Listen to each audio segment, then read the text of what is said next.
Right, so now the GMC Acadia Denali. How does it drive? Let's find out. Okay.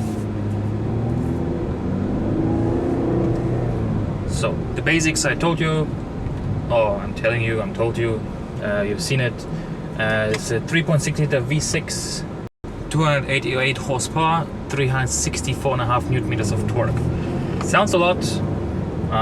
It's okay, but considering the size of the car, which is enormously long, I mean, you should see it in the camera, this thing is so long. It's really difficult to judge where the car ends. If that car would have not a reverse camera, which fortunately it has, it would be really, really difficult to park. But it has one. So now, what do you think about the Denali? Denali actually is the top of the range model range of GMC. Top end line. This one is now 196,000 dirhams, around 40,000 euro, a bit less. Quite a lot of money, but actually you get a lot of car as well.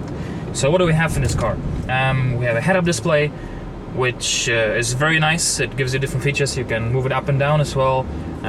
Gives you the RPM, the speed, which gear you are in, and temperature. You can change the settings how you want it. Very good during the daylight. In the night, I find it not bright enough. That was the first point that I would like to criticize. Then, in regards to the driving, it's really nice in regards to the riding position. You're very upright, you're very high, you have good visibility, you are seen as well. See, for example, this guy tried to pull just out in front of me and decided not to because this car is huge. Let's turn around here. So you see very good. The mirrors are sufficiently big. In regards to mirrors, they have the blind spot assistant, which is good. This car comes with a lot of features actually. I mean, it has blind spot assistant, it has a front radar, which has a collision warning. However, in my opinion, it's alerting you too late. I mean, you'll have a green car here if it detects a car. It will turn orange if you get closer. And if you're very, very close, it will then flash and blink in the head-up display. But it's too late, so you can't adjust the sensitivity of the system, which is a point that I would like to see. The radar, however, doesn't work actively with the cruise control, so if you set the cruise control, that's it. The only thing it does, if you get too close and it warns you, it will turn off the cruise control. But it will not brake for you, so you still, the driver has to do the work. It has blind spot assistant, I told you, it has lane departure assistant, or warning, not assistant, warning, which works good. The instrument panel, very clear, though the red illumination seems a bit aggressive actually. I'm not quite sure why they've done it in red. Especially in the night, it seems very aggressive and a bit too much in my opinion. You have the ambient light, which you can turn on and off. What it does is basically you have a bit of red lining here and some lights basically through. Nothing fancy, I mean, just a bit of thing. Now, it has cool seats, it has heated seats, you can tow stuff with it, you have the trailer sway control here, traction control, you can turn it off, the bootlet is electrically operated.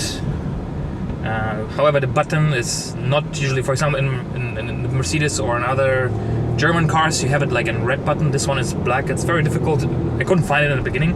It's really kind of undercover there. However, it works well. So electrically, everything is very upscale here. So obviously you have leather interior, leather steering with wood. Then you have this kind of, I'm not even quite sure if this is leather or not, the stitching kind of, just to make it look a bit better. It will be leather on the side. I'm not quite sure about the dashboard. It doesn't feel like it's leather. You have tons of space in this car. A lot of storage compartments. The glove box is enormous. You have, let me move that back. How does it move? Here we go. Here a bit of smaller stuff you can move. A negative point as well, you will see it in that camera, is that this whole center console, the control units slide with it. So if you slide it to the front so you can put your rest your arm in, the rear passengers have to lean forward to actually control the air condition and the airflow, which is kind of weird. What is positive as well, I like, is you have a 220 volts, like a power socket, normal power socket, which is, where is it? This one here, which is good. 2 USB to charge. You have one USB which is inside here. I love USB, as you've seen in all my videos, because I can charge my phone, so that's really nice.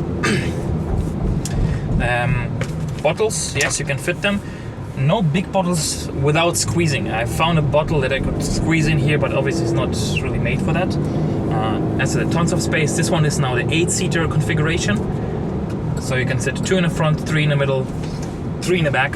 However, it doesn't have headrests for the people in the second and third row in the middle, which is not good. So with all the safety features, the basics of having a headrest, it's not really good. Now, what are things I don't like? First of all, if you get into the car and you open the door, or you want to get out of the door, this door is so heavy. At one point, if it goes beyond a certain point, it just starts moving itself out, and you'll 100%, I can guarantee you, you will hit another car if you park in a mall parking or something, because the door is so heavy, it just flies open. So that is something really, really bad. So the door is way too heavy for whatever mechanism they have built in there. Then getting into the back, it works, the mechanism, I'll show you as well. Just watch the video now. It's kind of difficult to get in and out, so this part of the seat falls to the front, then the whole thing slides to the front. And the space in the back, for me, no way. I'm 184 tall, it will not fit people of my size. Only if you slide really the seats to the front, and it's not comfortable at all. Boot space, if you have all the seats up, is limited. If you put the seats down, you can store tons of stuff. If you put the second row down, you can sleep in this car. That's not a problem at all. Biggest negative point I would have to say about this car is this whole entertainment unit here. The screen is too small.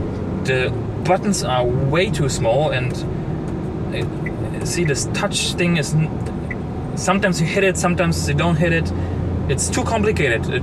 The buttons here, these are sensitive buttons. Another negative point as well, the thing in the front for the information of the car, like range and everything, you have to control it over this thing in the middle here. Why not on the steering wheel? It's not intuitive, you know, and it doesn't really work well. That is something they really have to fix, because it distracts the driver from driving, and you're constantly looking there because you can't get what you want. I was not able to connect my phone. It just didn't find Bluetooth at all, even though it's supposed to have it. And it has a lot of options, but I just gave up on it because it wasn't intuitive, it wasn't easy to use. So I don't like this at all, to be honest. I set 3 radio stations, that's it. I didn't touch that thing again afterwards. On the steering wheel we have the cruise control, the volume for the radio, and up and down for the channel, and the phone if it would work, if you can get it connected. Memory seats, electric, cooled, as I said, in the front. You have 2 sunroofs, you can see that as well. You have the entertainment system for the kids, because apparently you need that today to just shut them up and keep them entertained. Otherwise they're gonna eat your heads and bother you all the time. It drives nice, it drives very comfortable. It's a bit of thirsty, I would have to say. What I have now, 14.4 liters on 100 kilometers. I mean, actually it's not bad if you consider it's a V6, and this car is really weighs as much as a Planet, and it's a really heavy car. I use 50 liters exactly now. Average speed 67 kilometers, and I did 347 kilometers so far. So the range would be around 550 kilometers approximately. But I did a lot of highways, so I didn't really accelerate much. At this point, thank you very much Canon Middle East for providing me these 2 cameras. This is the Canon Leguera Mini X, and this is the Canon Leguera Mini. Very nice cameras. I enjoy really recording them, makes it so much easier. And then as well, thank you very much for Algandi Auto for providing me this GMC. Actually, it says Denali here. As I said, it's the higher spec range.